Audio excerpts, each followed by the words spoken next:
So welcome everyone to the fourth Growing What's Within class in our series.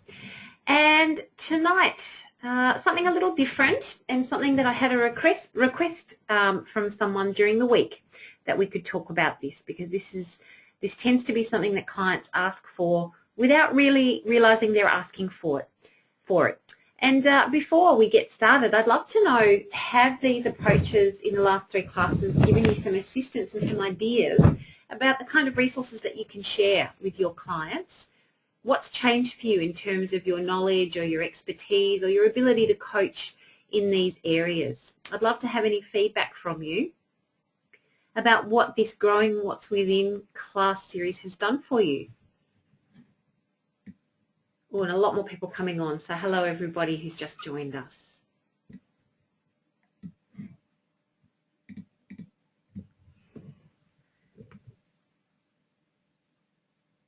Enrico is saying a lot in terms of curiosity and researching new material. Yeah, Enrico, thank you. I really think it's important that we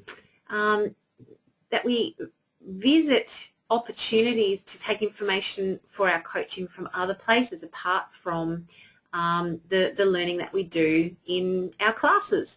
And that's partly why I wanted to share these classes with you guys, because I certainly know from my own experience coaching that just about every time a client can come up with something different that you don't need to know or be experienced in the things that you're coaching clients on. However, it helps if you've got some strategies up your sleeve and some good, even just some good general ones that you can pull out, because typically there's only a few things that a coaching session will boil down to, especially in terms of extra resources that a client might need. So I just really wanted to share with you some of the ideas that I use with my own clients that I've built through going away and doing research myself after coming up against these ones. And Yasmin saying, I haven't used it with my clients as yet, or I've been using it with myself. Wonderful. And Yasmin, I'm hoping, or I'm sure that's been of use to you. Which specific ones were useful for you, Yasmin? What particular resource were you helping grow within yourself? And that, of course, is a very relevant point, because growing these resources in others allows us to see them and apply them for ourselves as well. This is part of the most magical thing about being a coach, is that you have the opportunity to use these tools to step up in your own life as well. Now, for anyone who's just joining us, a word about tonight's series. This series is a fairly advanced kind of series in terms of the fact that we're not dealing with basic coaching competencies here. These are definitely ideas and techniques that you're going to need to blend with your existing coaching structure and practice. So if you're just getting started on your coaching journey and this is sounding a little bit too way out there for you, that's cool. You can stick with us if you wish, or there's always an opportunity for you to log off now, go and do some other study, and you will get this class in about month 11 of your coaching studies. So if you've only just started, you're getting your hands on some pretty more advanced stuff. And you're welcome to stay with us, of course, if you wish. Yasmin's saying that the growing optimism and the creative techniques have been particularly useful for her. Wonderful, Yasmin. And because you've had an experience of that yourself, you're able to share that with your clients even more powerfully. So I really do encourage you guys to make sure that you're utilising these resources, not just knowing them as an academic exercise or as something to pull out from your tool belt, but actually having had experienced them as well, you'll be able to adjust the techniques and suggest them for clients in even more appropriate ways. Enrico's saying, really, Enrico? That's very interesting. There's something awesome out there. Enrico, I haven't found you on my list yet. I'm wondering, have you joined my list? Good evening, Tamara. Nice to have you here. Okay, so let's get started then on tonight's content, and it's wonderful to welcome you all to this space. So just a reminder for you, if you have not experienced any of the previous three classes of the Growing What's Within series, what's this all about? Now guys, remember, ultimately our clients are looking to grow either a resourcefulness within themselves, or they're looking for additional resources that they may not know yet, or things that they can learn and take on and really start to apply in their lives. As we know, it's not about coaching what's outside of the room. When a client comes to you, no matter what the situation or presenting issue is, ultimately it's about how they handle that issue that's going to allow them to move forward with power in their own lives. So it's not about us solving problems. It's not about us becoming a brainstorming partner, although of course that can be part of your coaching session. But I really want to emphasize to you that every one of our clients has everything they need within them, and it's simply our job to help them uncover and grow what they need. And so the purpose of this class is to give you some awesome tools to help you assist them with some of the more common challenges that clients will come to you with. All right, so grab a pen. You need it already. The code for tonight's class is CGWW2805. And as you know, the codes are now being spread throughout the classes so that we can prove that everyone's listening to the whole class and not just popping in the last 5 minutes for the code. Not that anyone's been doing that, but it's just an extra safeguard in the rigorousness of our approach to make sure that we're being as professional as possible and guaranteeing everyone is doing all of the stuff they need to do to become a wonderful coach. Okay, so CGW W2805. Okay, and that's going off the screen now, guys. Thank you. All right, so what do I mean by helping a client grow what is within them and uncovering a resource or a resourcefulness that they need? Well, here's how it works, and you remember this. A client presents with a challenge, and our first job in the coaching session is to identify, okay, well, how is this an issue for you right now? And usually this is going to go very much to their emotional state, the emotions that they are experiencing at the time, and why that is problematic for them. If it wasn't problematic or a challenge for them, then they wouldn't be looking to have coaching on the issue. So clearly there's some kind of an issue for them about how the situation is now. We then identify the gap. So if everything was as it should be or how you want it to be, how would that be? And guys, I don't need to explain this to you. I've got my more advanced coaches on the call. There are a number of ways that you can ask that question that will be appropriate. So you just make sure that you're tailoring that for the client, okay? This is not the exact words that you use. It's just the general flow of our coaching session. And I trust that you know what that's all about. Okay, so we then identify from the client, all right, well, what is the resource or the resourcefulness that's missing within you that could take you from where you are now to where you want to be? And this is where we identify the missing resource that the client would need more of in order to be able to cope with the situation, move on, conquer the fear, do whatever it is that they need to do in this situation. Remember, quite often we can't change a situation that's external to us, but we can change our perception or interpretation of it.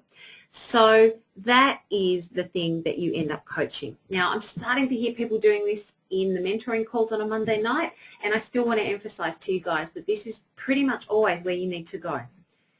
If you're not doing this, then you're doing problem solving, and it's more of a surface coaching type situation. Now, sometimes that's exactly what the client wants, but for really deep change, you must be looking at the resource or the resourcefulness. And I just want to check in with everyone that they're cool, they get what this is about, you understand why this needs to happen. And this is the moment, if you do have a question about this, to ask it. Because I know it's sometimes tempting to just, you know, do a bit of problem solving with the client and feel like that was the coaching session. But I challenge you guys, many of you are now some way down your coaching journey, and it's about stepping up and realizing that it's about solving the behavioral stuff underneath that will ultimately give the client the long-lasting solution that they're looking for and that they're paying you great money for. All right, so let me know if you have any questions about that as I work through this example. For example, a client presents with a challenge. I can't relate to my teenage child. It's an issue for me because we're just fighting a lot and it's havoc in the house. If it was as I wanted it to be, then we would just be respecting each other and having fun. So the thing that's missing in me is I guess I need to increase my level of understanding and decrease my need for control. And those 2 points, and probably just one of them, is the thing that you're actually working on in terms of helping that client achieve that emotional outcome. All right, I've had no questions there, so I'm going to keep moving. Oh, here we go. There is a question there. Just popped through. All right, so Ange is asking, how do you deal with a client who continue to blame others or lay responsibility on others for the what's missing element? For example, they don't acknowledge that the problem or issue per se lies within them. Yeah, Ange, great question. Thank you. And look, I've certainly experienced a ton of clients like that myself. It's not an unusual thing. And in fact, coaches, this is some of the magic that we know now, isn't it? And it's some of the freedom that we carry with us also comes with responsibility, and that is that we are responsible ultimately for everything in our own lives. Now, this is a huge thing for your client to understand, and it tends to be a gradual awakening over 3-4 sessions. Over that time, you've probably spent 3, 4, or even more weeks with this client.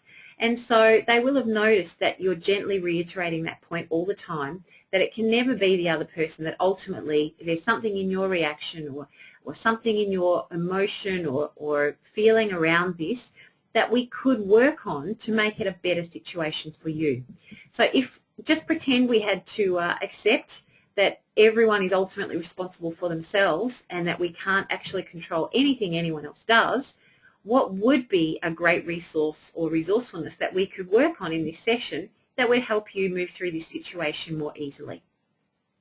So I usually say something like that, and especially if you've spent some time establishing rapport and certainly showing them some of the basics of coaching, so accepting 100% responsibility and the joys and responsibility that that brings, but the incredible freedom that that brings too, then ultimately that's where you need to help them get their mindset to throughout their coaching relationship with you, and hopefully taking it into the future as well.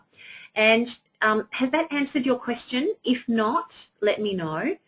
I understand that I can appreciate that there are clients out there who just don't want to accept that, and it's a gradual awakening. So we just, I guess, do the best we can in that situation. It does seem easier said than done. I agree, Ange, and I think it's about getting really confident with the language around that. And, you know, the more practice you have, the more times you had to repeat that to a client, the easier it will be. And it depends what kind of a coach you're being with that client as well. If you're being very gentle and nurturing, then it's more challenging for them to accept new ideas from you. But if you're really saying to them, hey, you know what, this is your time, you're paying for it, I'm here to help you with what will work, and you know, you can continue to run that strategy if you like, but it's not working for you now, so why don't we try something different on for size? And sort of just challenge them in that way to, hey, you know what, give it a go. If it doesn't work, whatever, at least we gave it a go. Yeah, and it's about allowing your client to get it without breaking rapport. And, of course, respect for the client who is struggling with that concept, because it's a big one and it's a life changer. Am I right or am I right, guys? Can I get some yeses that you're with me? Any other comments or questions there before we need to move on? Thanks, guys. Yeah, lovely. That ultimate responsibility of being 100% responsible for everything that happens in our lives. You know, even years into my coaching journey, I still sometimes have challenges with that. But, you know, if you're reminding yourself of it on a daily basis and helping your clients come to that realization as well, ultimately, that's the greatest gift we can give them. All right. So tonight I wanted to talk to you about being organised. This is something that many, many clients will come to you with. Has anyone had a client say to them, oh, I just wish I was more organised, I need to be more organised? It's a very common thing. You have a client who's not achieving what they want to, and their excuse is, oh, I'm just not organised enough. I just need to get more organised. I need to get on top of this work that I've got, or, you know, sort out my office or whatever. And guys, we know it's not actually about being organised, don't we? Now, being organised means different things to different people.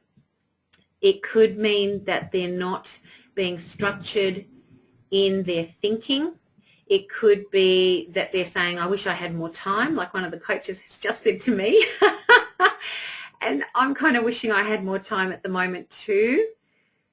I was up until about 1 o'clock in the morning last night writing a book, and then back into it at 6 o'clock this morning. So I know exactly what you mean with the time management stuff. It could be that they have a challenge with actual task completion. They're not committed to finishing things. It could be that their physical environment needs to be more organised, and what this means is usually it means have more space. People tend to get stressed out if they've got a lot of stuff around them. The more empty and clean and clear their space can be, the better they're going to feel, the more emotionally free they're going to feel, the less burdened, and usually the more organised as well. It could be that they have loose ends in their relationships, something that needs to be better organised, or some conversations that need to happen in some way. Or it may be an internal state challenge. Perhaps they're looping around in untidy, unresourceful thinking. And so as you can see, coaches, already this brings up a whole heap of other stuff. Apart from the actual challenge of being organised, there are a bunch of other things there that you need to treat holistically as well. Yeah, you're right, Enrico. Sometimes they want to stay away from pain. So they're spending a lot of time dodging and dipping and ducking and weaving in their lives instead of walking in a straight line because they're trying to stay away from pain. There's all kinds of reasons that people may say, I want to be more organised. And I just want you to be aware that this one is not necessarily about being organised. Organised is a great thing to be, and I'll certainly give you some resources around that. But I definitely want you to have your detective hat on. When a client says to you, I want to be more organised, use that sensory acuity, start to look for what are some of the things that are cluttering them. And it may not just be their physical environment. In fact, usually it's not. The physical environment around us, the external world, is simply an expression of what's going on for us internally. And so, if there's someone who's got a lot of mess going on outside their head, there could be some mess going on inside their head or inside their heart as well. So take that as an indication that there may be some deeper work to be done.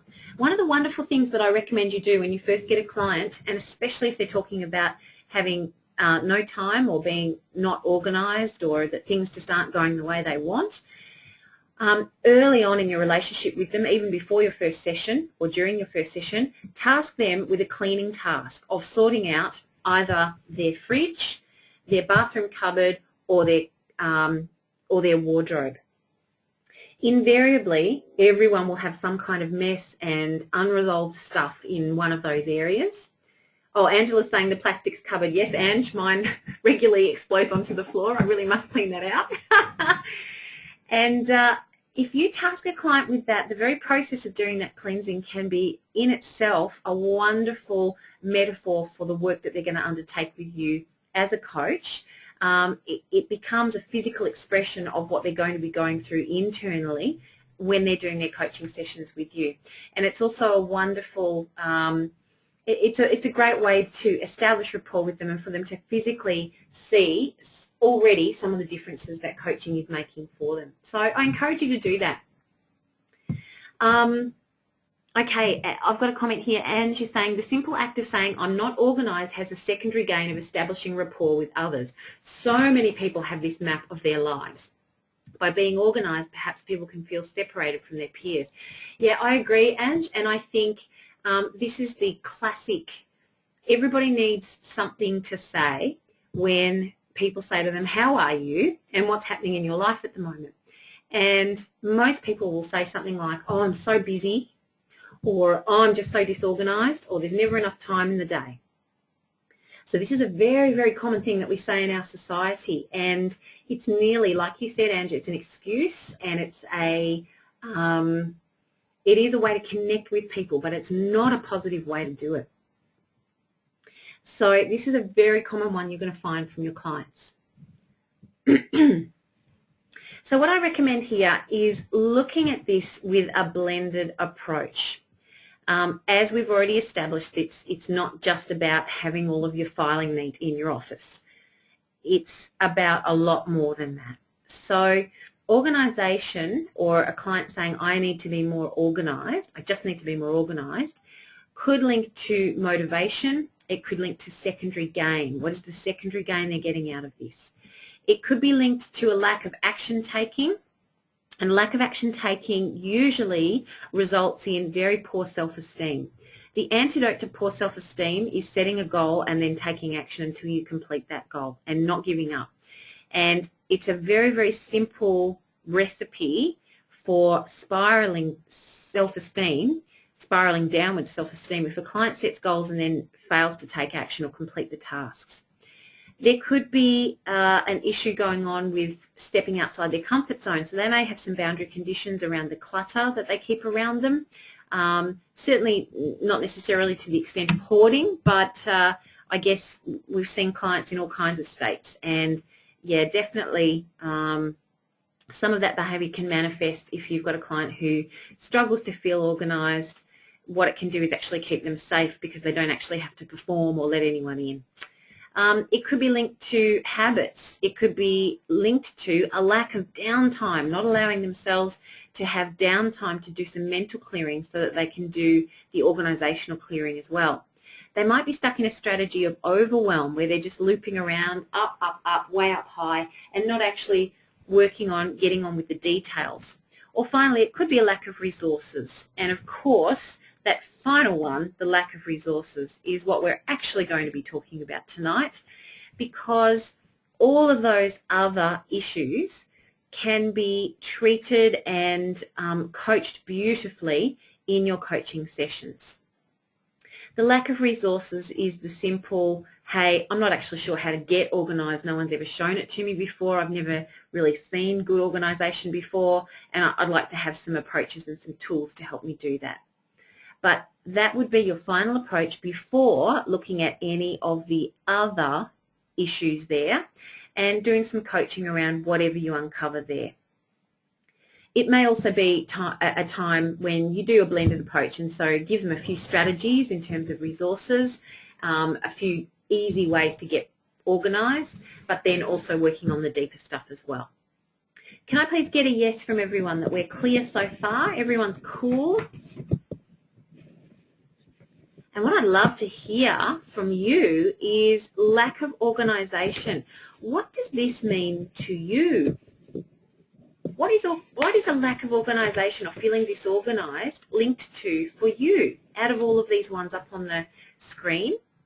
For me, oh yeah, beautiful one. A couple of people have mentioned, of course, it's a procrastination strategy. Of course, if I'm too busy being disorganised, I can't possibly go out and do things that would require me to be brave or step outside my comfort zone. Wonderful. You're right, guys. You pulled me up there.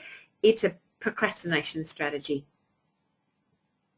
Yeah, Tony, you're right. It could be that they don't have priorities. So they're doing that overwhelm thing and they're way up high and they're not writing out nice lists for themselves. Yeah, and Shaman, good. Yep, it could be not having goals. You're right. Enrico's saying he's an expert at this. For me, feeling disorganized, let me think. What's it about? I'm not very good with organizing my physical environment. I'm pretty good with organizing everything else. I'm pretty structured internally, actually, and in terms of my relationships. So physical environment is probably just not a priority for me. And, certainly we don't have a messy house, but it could always be better. And definitely my paperwork gets away from me sometimes. So, yeah, the physical environment stuff I could work on, definitely. Let's see. John's saying it's a sabotage strategy for meeting family system boundaries. Yeah, absolutely. John, my entire family, anytime you ask them how they are, oh, I'm busy, I'm so busy, I've got no time, I've got no time, I've got no time. So I've made a very conscious effort to remove that from my vocabulary because it's not said in a positive way. Angie's saying the fear of being too much of a control freak. Yeah, cool. So, Angie, you're going in the opposite direction. And the question would be then, is it working for you? Because if it is, great. But if it's leading you to feel disorganized, then finding that nice middle ground that's going to work will be wonderful.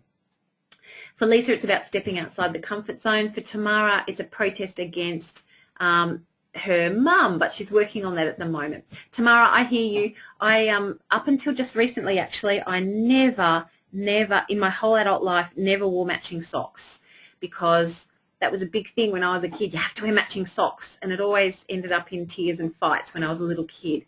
And you know what? As an adult, for probably the last 20 years or longer, I've been rebelling and wearing unmatched socks. And yeah, my parents think that's hilarious, but that's been my little protest. I'm feeling okay about it now, though, actually, and I found myself wearing matching socks the other day and went, oh, look at that. Looks like I've finished protesting that. Yeah, and it is. It's very 80s. Alex is saying habits due to routines as a young child. Yeah, Tamara's saying after she did base camp, she's cleaned half the house and tidied up. You're right. It's that beautiful clearing process. And so organisation or lack of organisation is going to manifest itself for most of your clients at some point as they start doing that clearing process with working with you and clearing out some of the mental and emotional junk that they've been carrying around. There's going to be a natural inclination for them to do that organising as well, or perhaps they're going to notice that a lack of organisation is what's holding them back from taking the next step. Okay. So, of course, you remember, coaches, that the first thing we do is question the client and get a really deep understanding of their map around organisation. Can I please ask, why do we do this? You guys have heard this now a few times. I'm sure you know what I'm asking.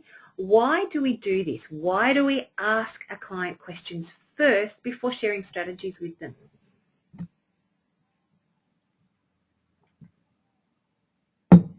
Yeah, Yasmin, find out what it means to them. Yeah, John, you're right. It's never the first thing that presents. It's never X that we're coaching. It's always the underlying thing. You're right. So, you know what, they may say, I want to be more organised, and it might end up being something completely different that you're coaching. Yeah, Tamara, you're right. Get a better understanding of their map. Lisa, to gain an understanding of where they're at, and to find out what organised looks like, feels like, and sounds like to them. You guys, when you're doing this questioning, you're getting a very clear picture of the destination called organisation that you're heading towards with this client. If you don't know what the destination is, you can't possibly steer the ship to get them there or to help them find that destination. So it's really important that you have an appreciation of what organisation means to this client rather than your understanding of organisation. And I'll give you a perfect example. The most organised person in my family is my dad, and he is scary organised. He likes to have all the papers neatly in a row, lining up along the bench, you know, all the weekend papers. He reorganises the pantry on a regular basis and has a very, very strict map around what it means to be organised. And for him, it's a lot about physical organisation and straight lines. He's an architect and a draftsman, so you can sort of appreciate where that kind of visual organisation part is coming from. Now for me, that would be the opposite of being organised, because I think, well, okay, that's great, everything's in a straight line, but how's your head? Because for me, organised is about being organised internally. So if I'm coaching a client and they're like my dad and all they want to address is the physical world, then by asking the questions around what's happening for them internally and trying to get them to a place of clarity internally is only going to serve them so far, when ultimately what they want is, yes, they want the internal clarity. They don't know that yet, but they want the internal clarity. But they also want to be able to physically see an improvement in their space. That's when they're going to feel the feeling that they call organised. Is this making sense for you guys?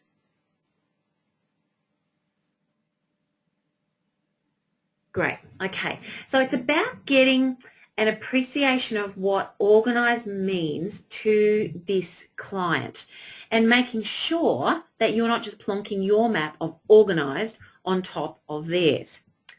The other reason, I'm just checking, I've had a couple of other answers here. All right, Sarkis is saying, oh, on the previous slide, some people may not be aware what systems exist in life, so they may not even know how they could possibly structure and organise themselves. I agree, Sarkis, and that's definitely a client who you're going to share some wonderful resources with. And what we need to be careful of is that we're not just going straight to the resources before we've addressed any other underlying stuff. But I agree. I think some people just need some great strategies too.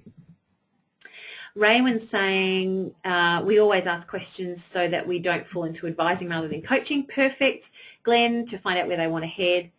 And Ange is saying, my partner is very much flow, whereas I'm quite straight line. It was a huge challenge to me to have our dining table positioned diagonally in our kitchen. Right. Yes, Ange, you're one of those people who likes the visual straight lines in order to feel organised. Very interesting. So, guys, there's another reason that we ask questions first, and I'm hoping that some of you have been thinking this and not just typing it into the question box. There is another reason that we ask questions before we start sharing strategies with the client, and that is they may already have a strategy for feeling organised, and they just aren't applying it in this particular area of their life. They may already have a fantastic strategy that works beautifully for them about feeling organised or being organised, and for whatever reason they've just had a bit of a brain fart and they've forgotten to apply that in this particular area of their lives. And when you do some questioning around that, and specifically the question would be, hey, is there another area of your life where you've been organised? Have you ever been organised before? Oh, what happened? Did you, what did you do first? What did you do second? You elicit the strategy from them about feeling organised and what it takes for them to feel organised. And if it's going to work for them in this situation as well, which is a question you ask them, then you just say to them, hey, how could this apply here? And it's incredible. You see all the cogs just turning and all the pieces just falling into place like a big lock mechanism. And suddenly the client's brain goes, oh, yeah, that would fit there and that would fit there, and then I could do this, and in this situation I could do that. So, yeah, actually, it's exactly like that other time I was organised. I'll just follow the same steps this time. And bang, what you've helped your client do is integrate a success strategy from one area into another area of their lives. Is this clear for you? I need more than yeses here, guys. Is this working for you? Making sense?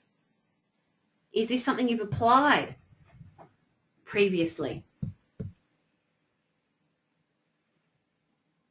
Yep. Oh, look, aren't you beautiful? You're not saying yeses, you're saying absolutely, and it is. Thanks, guys.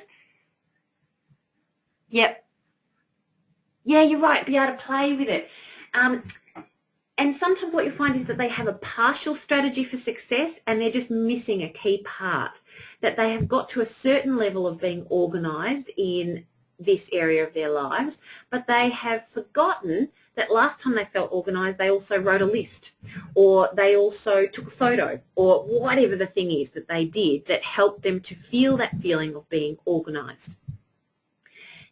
So this is really, really key. Now, obviously, guys, quite often the client won't have the full strategy, but they will have usually at least a partial strategy and understanding, and so much of your work can be just helping them fill in the details.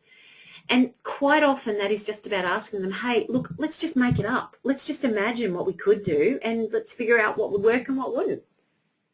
So always questioning first of all, because we don't want to put our map on top of theirs. But second of all, we don't want to give them a strategy that doesn't work for them if they already have a strategy that works and they're just forgetting to put it into this part of their life. A classic example, and maybe this will help you relate to it, is someone who has had success in the past, and I'm going to say losing weight because I'm looking at my vision board and that's what I'm looking at the moment, all my beautiful visualizations about getting fitter.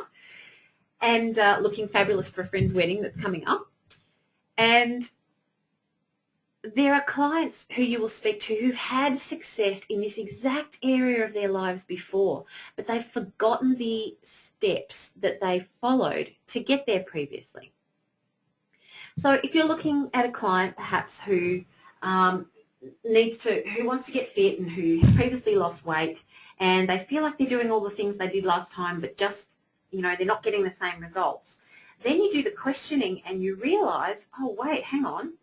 The client realizes, hang on, wait, I'm not writing a food diary this time, and I'm not putting my sneakers out every morning like I did last time, and yeah, I haven't got the chart up on the wall where I'm weighing myself.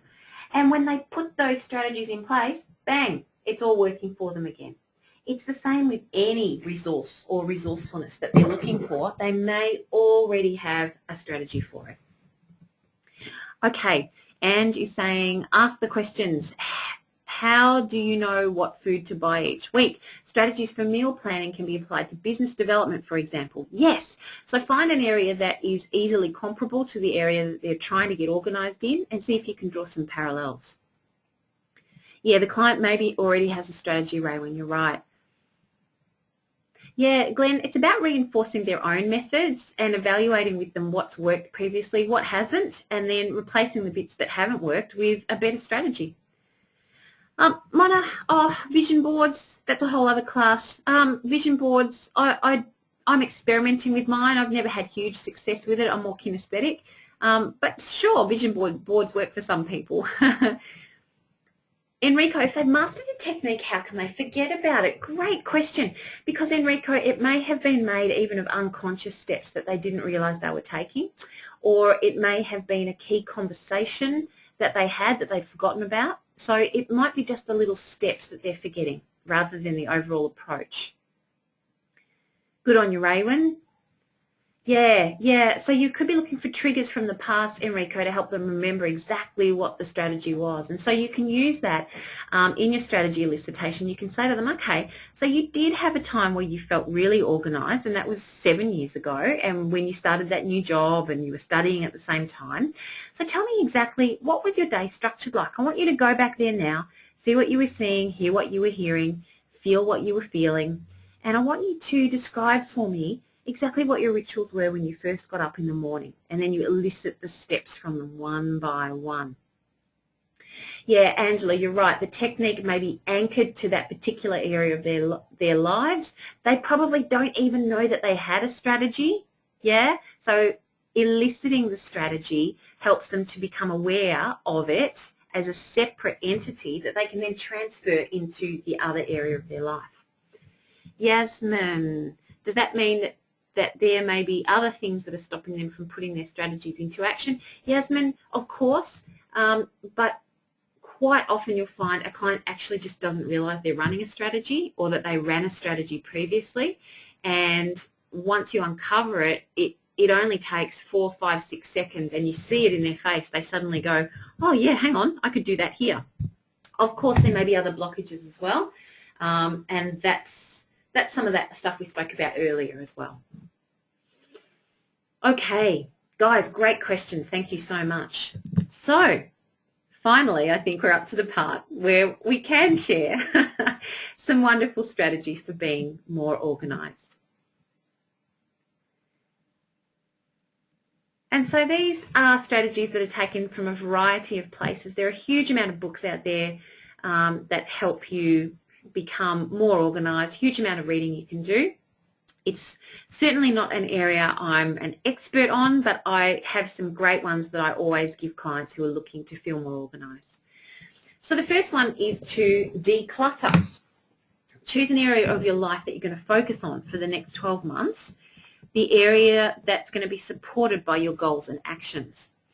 And so what you need to do with this client is choose, you can even get them to make a file for each of these areas.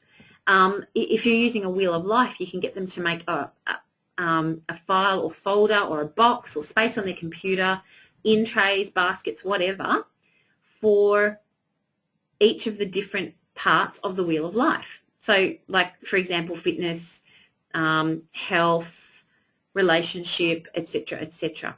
Or you might have more general goals like professional education, my business, self-development, etc. Okay, however it's going to work for the client. But get them to have no more than 7 or 8 general areas.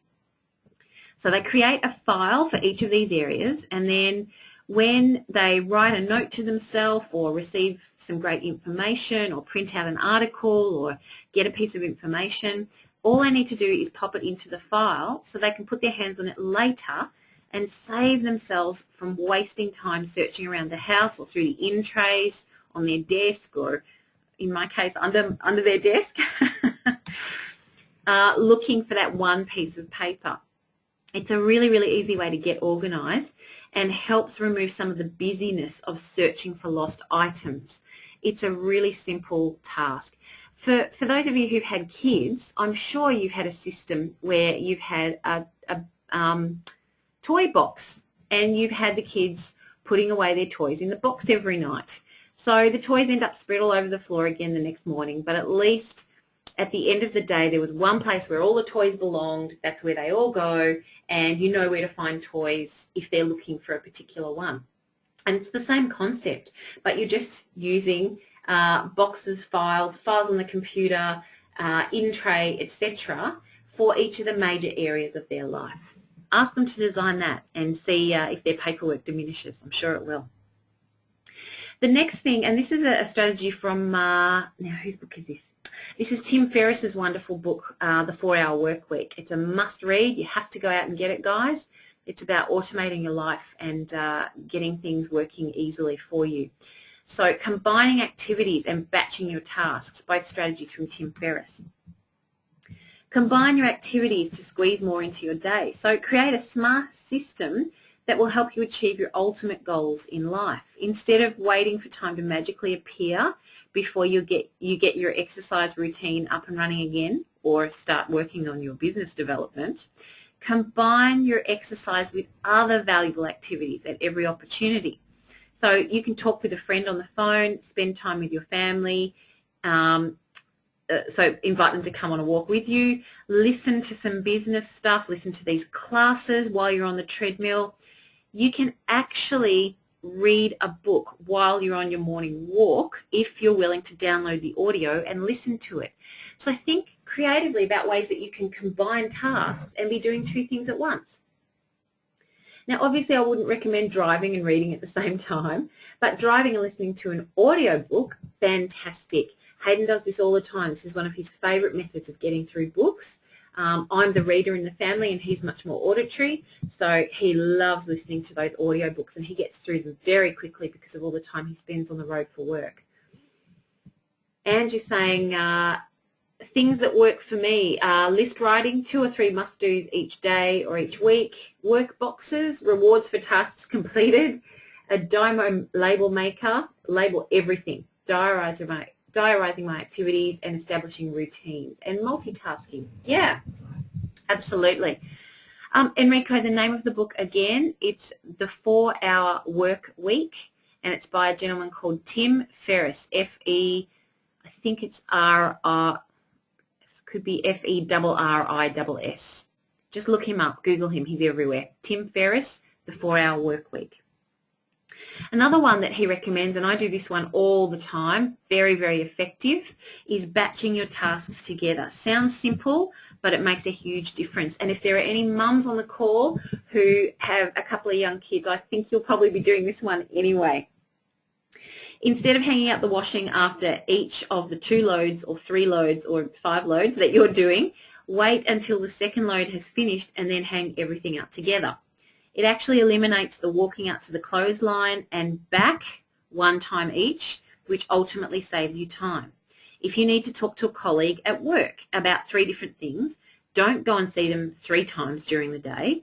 Schedule a time to see them once and then ask them about all 3 of those items together. This saves the time of walking up to their office or waiting in the lift or whatever. Very, very simple to apply. Batch your tasks. A huge one, and I don't know if I've actually shared this with you, and I will give this to you as a bonus. I don't think I put this on the notes, is, yeah, I haven't said this one, emails. Guys, email is one of the biggest time wasters on the planet, and there are many, many studies that tell us that the most effective people in the world check their email only 3 times a day, even if they're required to check email as part of their job. They check it first thing in the morning when they come in. They then check just before lunch and at around 4 o'clock in the afternoon. So this is a really, really key strategy. If you're sitting on your inbox all day and being distracted by every little email that pops in, this is a huge waste of time. Batch your tasks. And you're saying wait until all 3 kids are hungry before you make lunch. I love it. Thank you. Well done. Okay, so that's batching your tasks together. A very, very simple one, but incredibly powerful. Now, number 4 is be aware of the screen. If you're completely honest with yourself, how much time a week do you spend sitting in front of the TV or surfing the internet? For many of us, it's hours and hours that could be used much more productively. Doc was telling me the other day that he read a statistic that most people spend 4 hours a day on Facebook. Many people tend to watch TV to relax or surf the internet to relax. But here's the thing. It doesn't actually do anything to relax your mind. It stimulates it. So you end up feeling even more exhausted. And some reading I was doing in a psychology, I think it might have been, I don't know if it was Psychology Today, the other day I was reading that the blue light that's emitted from TV screens, handheld devices and screens actually interrupts our brain waves and makes it impossible for us to go into a deep sleep for quite some time. So if you're watching TV or on the internet just before you go to bed, and phone time as well, yeah, thanks John, then you're robbing yourself of quality deep sleep because your brainwaves can't switch off immediately. So this is a really key thing. It's not an efficient way to spend your time. So when you passively watch TV, you go into a trance-like state and you'll find yourself feeling tired but not relaxed after a movie marathon. So try reading a book or listening to your favourite music or working on some of your goals for a more satisfying downtime. If you eliminated TV 3 days a week from your schedule, how much more would you get done? And how much closer would you be able to be able towards building your ideal life? And this is so much of what people say when they say, I'm feeling disorganized. They're not actually disorganized, they're just not getting stuff done. Here we go, a couple of comments. Beata hangs her wet clothes straight on the hangers when they're dry, straight into the wardrobe with no ironing. Yes, I love it, Beata. I'm a no ironing girl too, if I can help it. It's wonderful after too many years working in corporate. And Enrico's saying a TV costs you $300, but at least $30,000 a year in time you lose being unproductive instead of working on your business. Yeah, it's a great insight.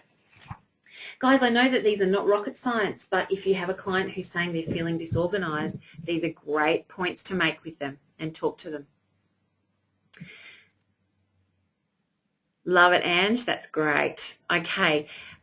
Point 5 is the 80-20 rule. Now, this is a rule called the Pareto Principle. It's from business, and it says that 20% of all your activities are likely to produce 80% of the meaningful results in your life, which means that if you do some analysis on what are the 20% that are getting me most of the great results, what are the 80% of activities that I could eliminate or lessen in my life to give me more time? It's important to make some smart choices about how you spend your time and your energy.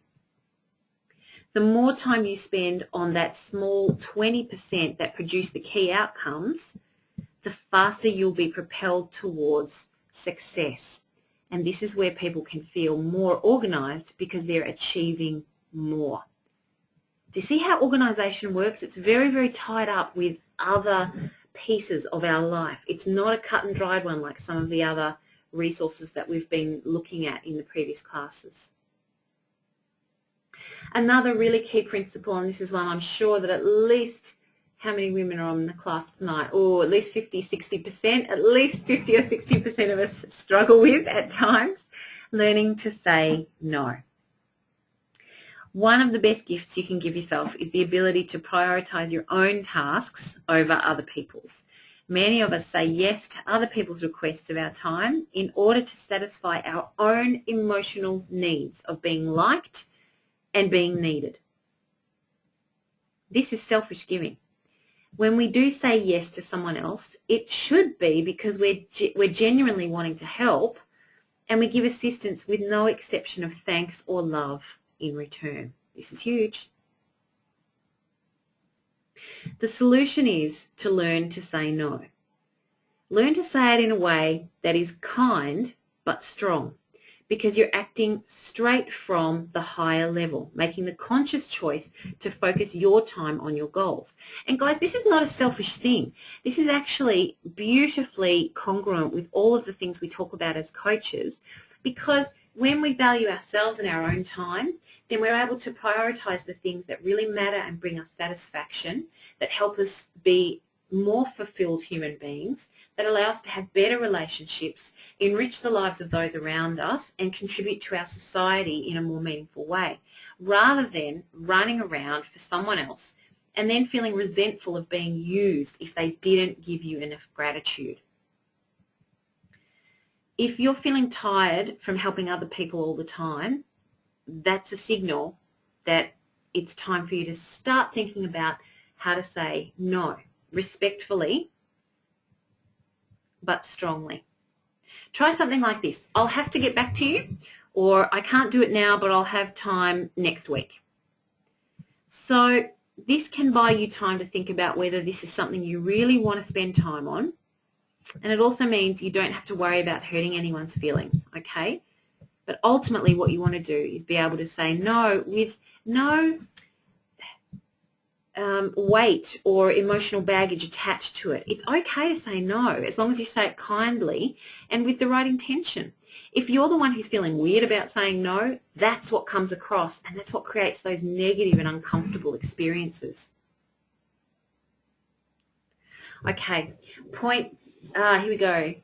I'm really grateful that I have the opportunity to do that. However, it's not something that I can commit to 100% right now. Please let me know when the next opportunity comes up. And yes, thank you. That's a lovely way of saying it. I had to say that to someone who offered me a business opportunity last night. Despite the fact that it sounded interesting, if somewhat intriguing, I just had to say, yeah, thanks for thinking of me, but it's just not the right time for me. Now, giving up perfectionism is point 7, and this is a huge one, and I want to let you guys have a moment to ask any questions you need to about this. But let me pre-frame it with talking about what this means. Perfectionism is a myth. When someone says, I'm a perfectionist, what they're actually saying is, I have no set standards and I have no set goals. Because the thing called perfect cannot be achieved. But people can spend years or decades of their lives chasing it. It's the same as saying you want to achieve the impossible. Saying we want perfection is really another way of saying, I don't feel confident to say that the task is complete. I don't value my own opinion enough to know when it's time to stop. And isn't that another way of saying, I fear not being enough? So instead of focusing on perfection, focus instead on the results that you want to achieve. Give up on the idea of perfect because it keeps you stuck. It's actually a procrastination strategy. No, I can't finish now and move on to the next thing. I have to get this perfect. No, wait, I can't move on to that next part of my business because I'm not 100% happy with how this looks yet, or how that sounds, or that image, or that copy. Well, okay, great, but it's just a procrastination strategy to stop you from getting on with other stuff. It keeps you looping on working on one thing forever when there are so many other things you could be doing. So please do yourself a favour. Don't doom yourself to stay in this loop. Allow yourself to be human.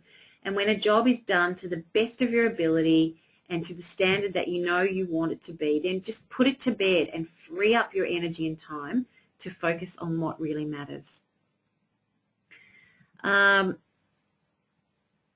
Yeah, Enrico, yes, thank you for sharing that. I agree. It can be a challenge, and the discomfort for being judged negatively is what's keeping you stuck in perfectionism. And so, Enrico, what I would ask is, judgment is simply a manifestation externally of what we're feeling about ourselves. So if you start going easier on yourself, you'll notice less judgment in the world around you as well. Glenn's saying aim for perfection, settle on excellence. Yeah, I think excellence is a wonderful term to use because it's still a wonderfully high standard, but it is not endless. It's not boundless. It actually has a lid on it. Yeah, Beata, I stopped cleaning the house every day. I thought that if I do that, my house will be perfect and happy, and it never was. Beata, I agree.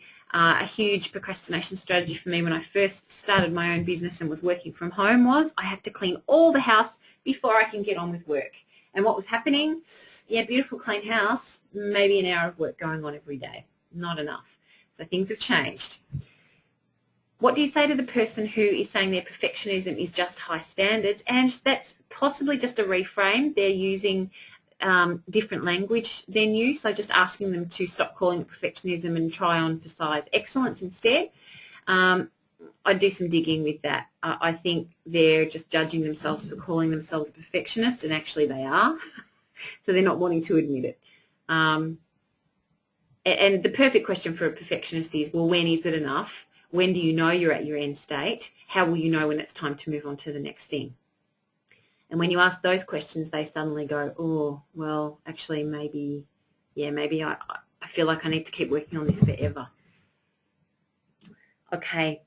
Point 8 is to create space for your dreams. And this is very, very simple. Time. You need to create time for your goals and your dreams. So look back at the goals and dreams that you set in the past and commit them to pieces of time in your diary. If you haven't achieved them yet, then do yourself the favor, create space in your diary for your dreams.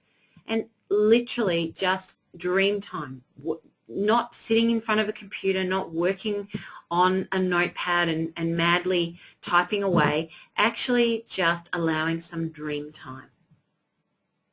Keeping a time journal for a week can also be incredibly powerful to help a client work out how they're spending their time during the average day. And most people who do this will find another hour, hour and a half, 2 hours in their day if they're honest about it.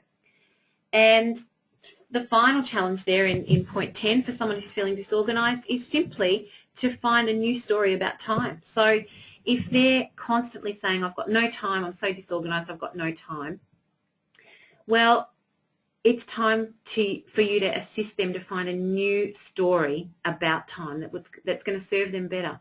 And remember, you can remind them we all have the same amount of time in a day. So the people who you're looking at who are achieving great things, they have the same amount of hours that you do, and they're managing their time in a different way than you are. We all tell ourselves stories about all kinds of things. So I wonder what this client is telling themselves about time. What is their story about time? So there's 10 fantastic strategies that you can share with a client who says they want to become more organized. And I want to finish tonight by asking, have any of these sparked something for you? Are there any here that you think, yeah, I could do a bit more of that? What would be the one thing you could change to feel more organized? Because this is a challenge I'm hearing from lots and lots of you guys at the moment about starting your businesses and finishing your studies. Yasmin saying it's all about prioritizing what's important. Yeah, it is, Yasmin. And that's challenging work if you don't know what your values are. So values work can be helpful in clarifying this too. Beata's saying time to dream. Yeah, Beata, that's mine too.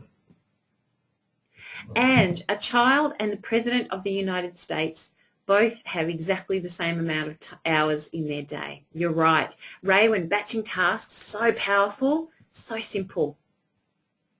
Lisa's saying, if you don't like some tasks in life, have someone else do them. Yes, outsource. If you need to, outsource if it's going to be of use to you. Enrico's saying focus and self-belief. Come on, you guys. What about the rest of you? You're all super organized, are you? What other strategies would be useful for you? Yeah, Sarkis is saying I need to say no a little bit more, so reducing the number of projects I'm engaged in. Yeah, Sarkis, I've overfilled my plate this week too, and I'm just working through that. It's what makes life interesting, isn't it? Glenn's saying, stop sleeping, it creates more hours. Yeah, Glenn, I actually do think that there are times where I can survive on the sleep, and that's what I'm doing at the moment. I agree. Angie's saying, diarise fun and me time, make it a priority. Layla, don't delay what you can do today. I love it. Are there other strategies? So guys, you now have everything you need to be able to do a wonderful session or 2 or 5 or 6 for your client on helping them become more organized. So this can be for you an area, a niche, a coaching specialty. It can be an area that you write some beautiful packages around. You can use this as a bonus. Hey, here are my top 10 ideas on being organized. There are so many ways you can use the information that's presented in every single webinar. So I want to encourage you to go away and think now about this information. This is not just more stuff to go into your notebook, never to be seen again. Think about how you can package this up and make it into a beautiful package for your clients. Okay.